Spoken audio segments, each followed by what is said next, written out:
Hey everyone, Brian here. Thanks for checking out this part of my retrospective about Ambient August. If you haven't been keeping up, every day I've been posting an ambient album to my Twitter page, and all these are really, really special to me, and I have a lot to say about them. Um, Ambient music as a genre being one of my favorites, and of course, there's a lot of crossover. Some of these um, can cross into like New Age territory or Berlin School, Krautrock influence, noise influence, um, industrial, mm, a little bit of everything. And I try to showcase that. I also try to showcase artists that are not well known, that you would see the artists and you wouldn't immediately be like, oh yeah, I know who that is.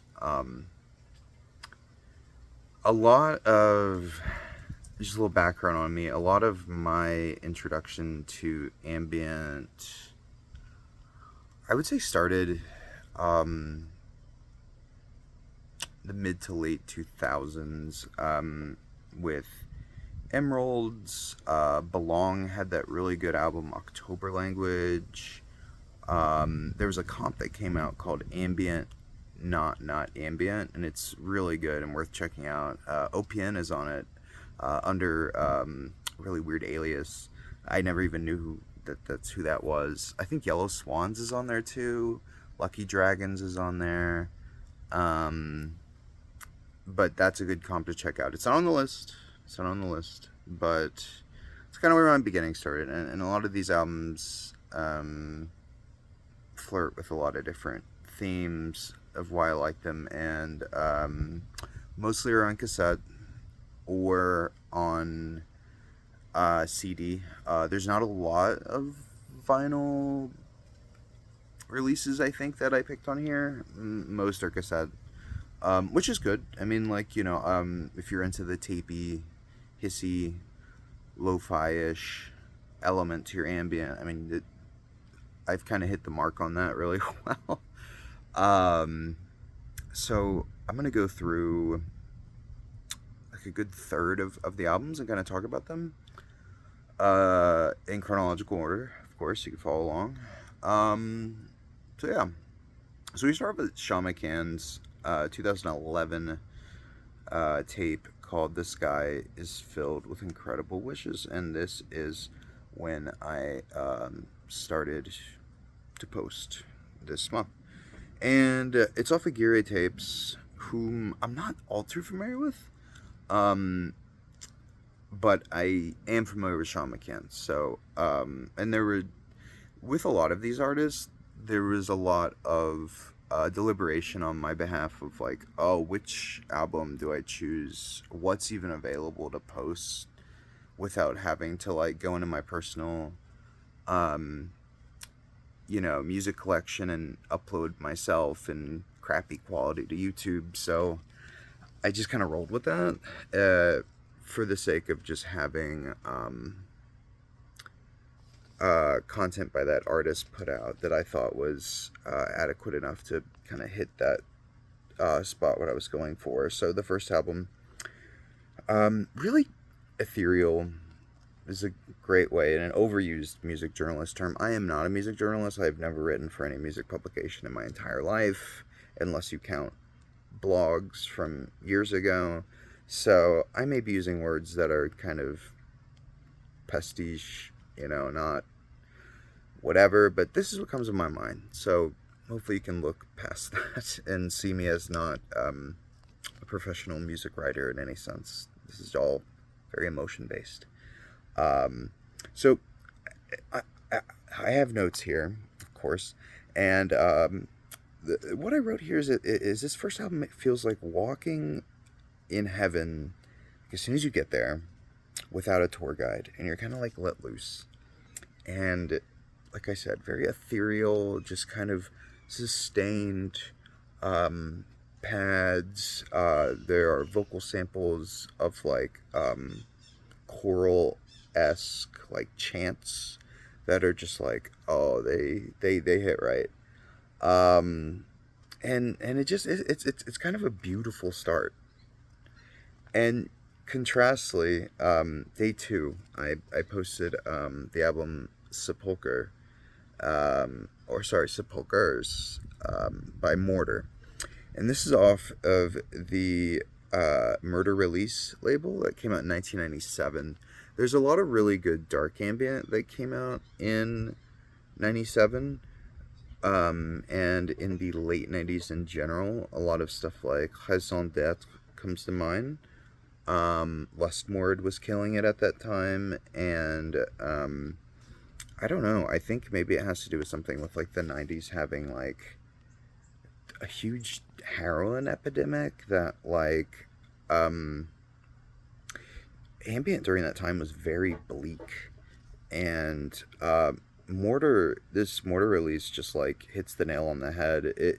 It crosses over into industrial, but not enough that I would call it more of a dark ambient album than I would call it an industrial album. And that, in some cases of deciding on what to post, was a factor. I was like, this is more of an industrial album than it is really an ambient album. And I wanted to make sure that what I was posting was more fitting of the ambient August hashtag, because otherwise I would use the hashtag industrial August. You know what I mean? But like, this album's very nice, and I think it's a good showcase of like how in the 90s, dark ambient was like super common. And I think that was where it kind of found its footing.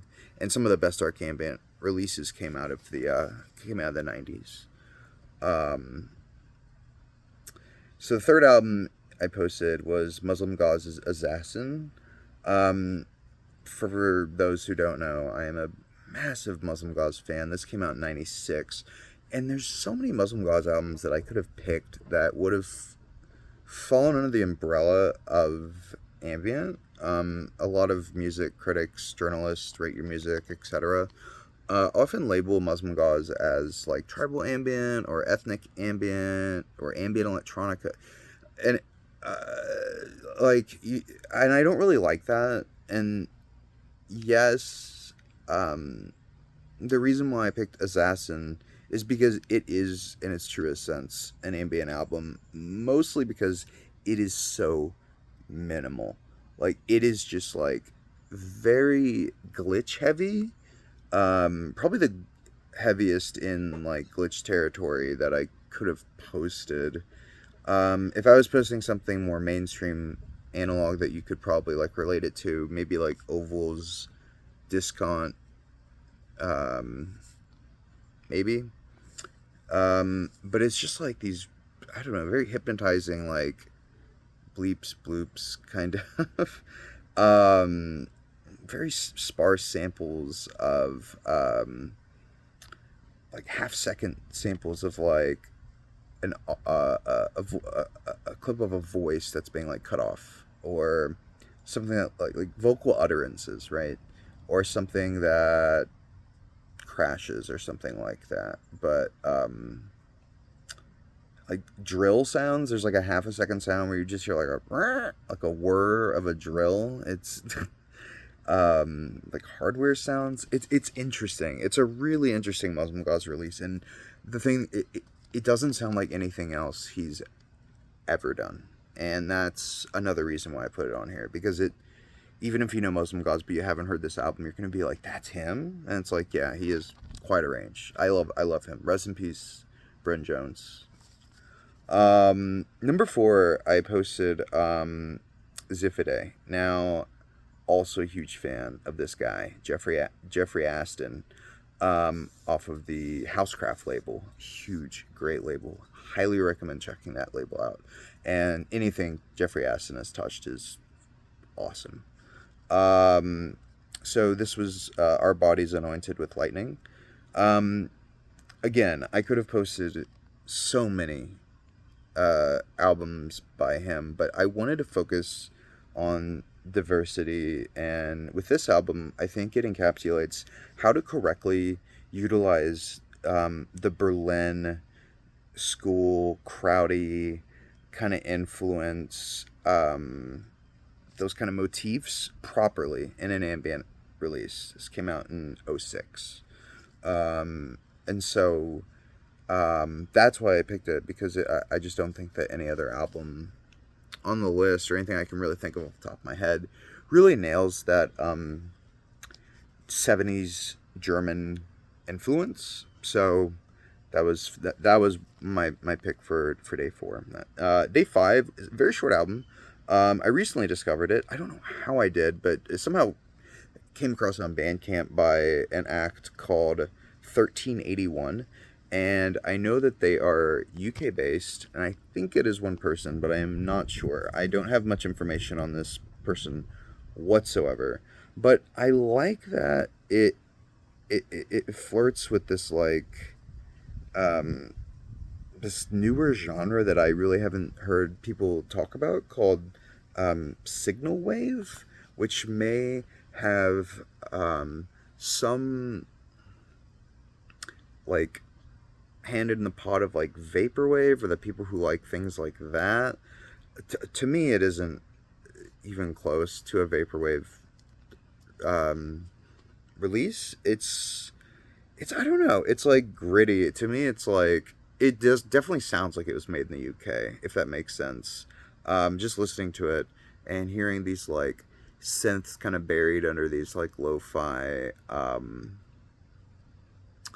just like they really muddled the synth sounds, and you really feel the lows and the highs of the synths, and it's like over in, like, literally over in, like, 12 minutes. Like, it is such a short EP, but I feel like it's showcasing what newer ambient looks like under the lens of, like,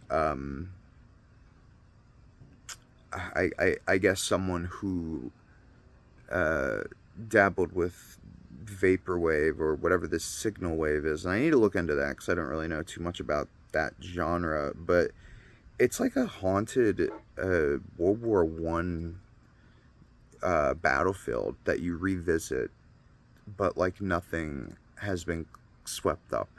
That's how I would describe this album. It's a very nice, but also, like, hauntingly beautiful album, and that's a lot of what I go for when I'm looking for good ambient, is something that is beautiful but also kind of gross at the same time. A lot of noise and power electronics, I look for that in those genres as well. But I think this does a good job. The 6th, day 6, August 6th, I posted Romance Relics, One Feather for Each Season.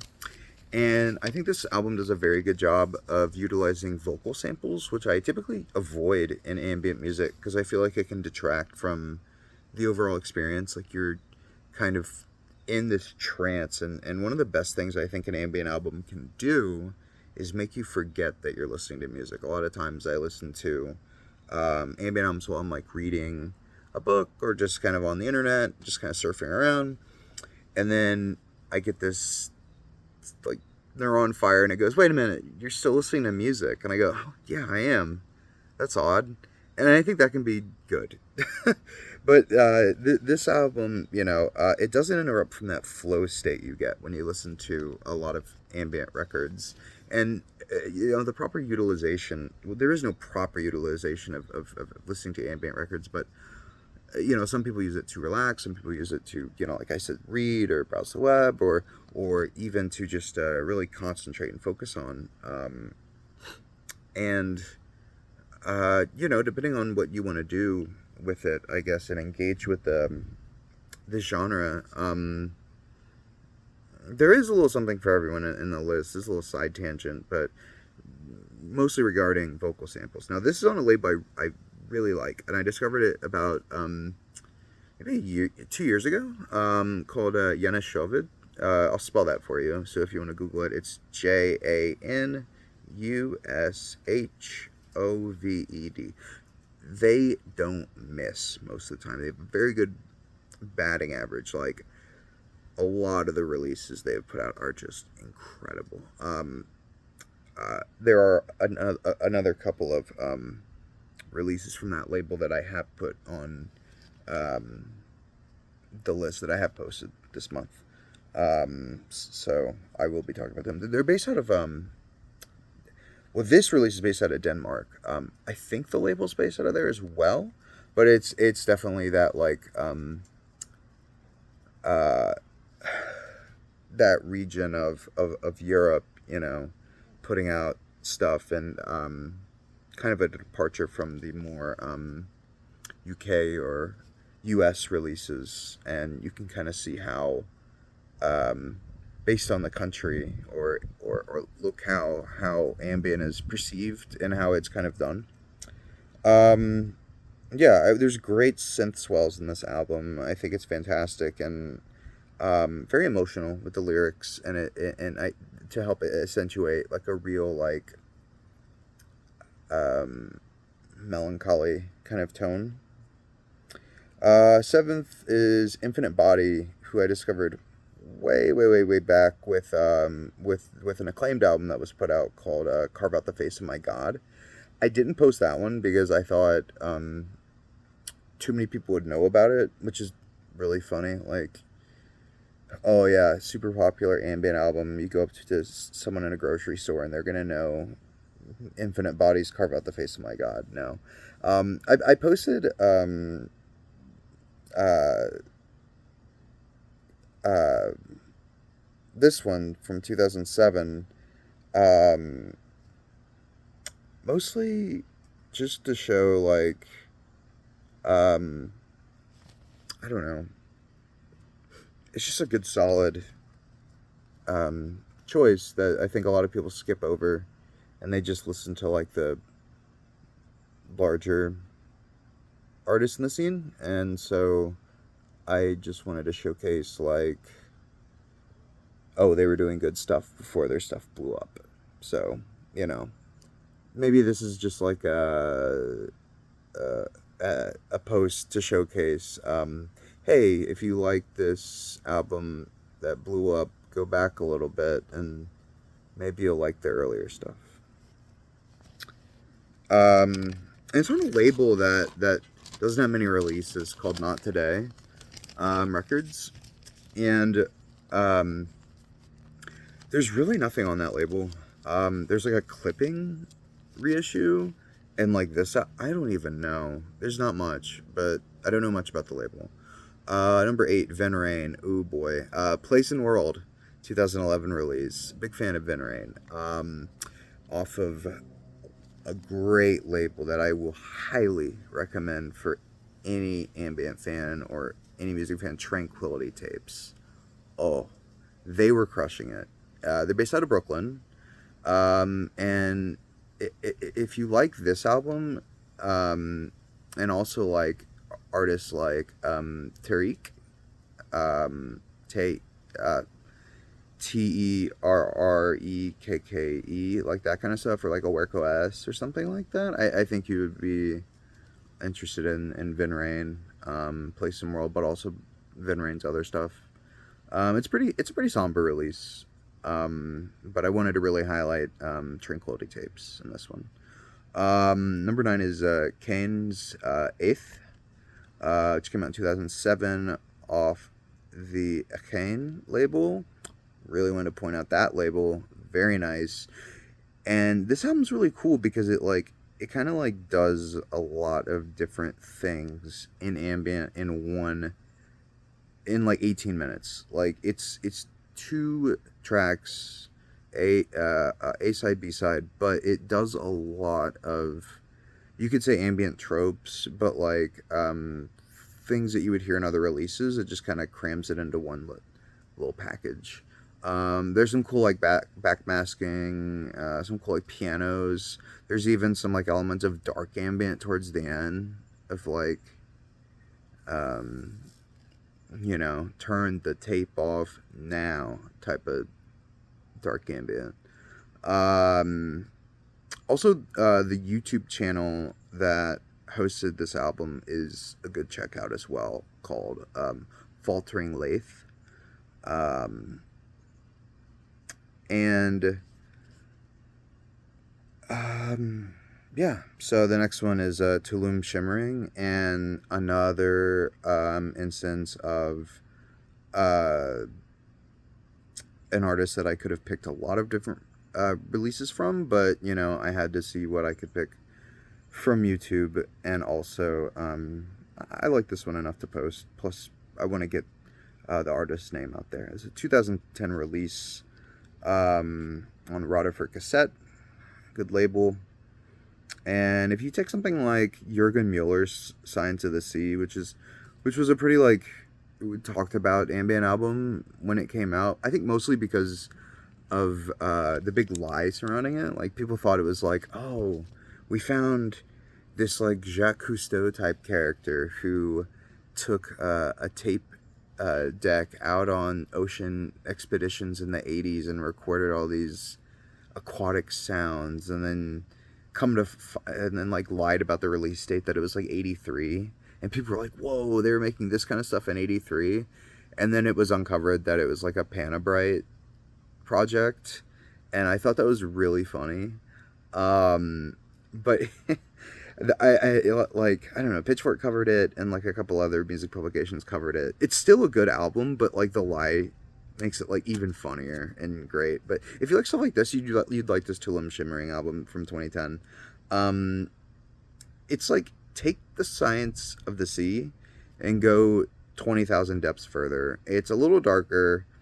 Um, you know, um, it kicks ass. And finally, I'm going to talk about August 11th, because the video is getting a little long. 1958 to 2009. Now, oh man, okay. Specifically tape 2 on Akane Records. Again, great label. This came out in 2010.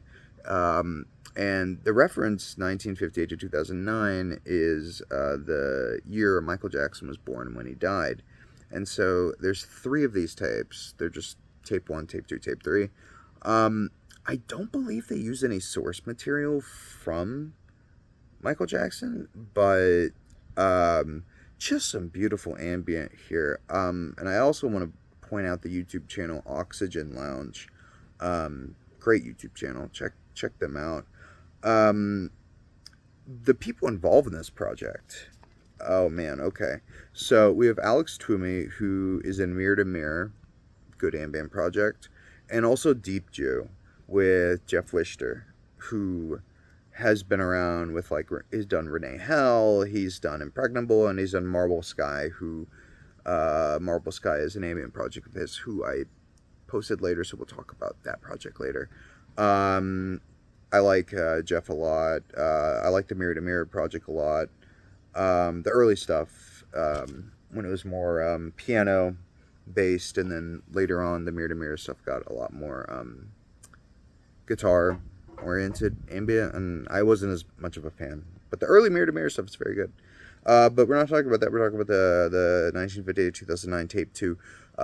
Track 2 off of this tape is quintessential, like one of my favorite ambient tracks of all time. I've played it so many times. It just evokes this like sadness, but also this like, it hits that beautiful sadness mark so well. It just, the swells, the textures, it's just replay, you know. Who's also in this project is Matt Sullivan, who also has a project called Earn. That's an ambient project, ambient slash noise, I guess. Worth checking out. And was in Black Chastity with Jeff Lichter. So those are the 11 albums so far of Ambient August. The next video hopefully will be shorter, and we'll cover albums 12 to 21, and then I'll do 22 to 31. So thank you so much for watching. Sorry about that sound.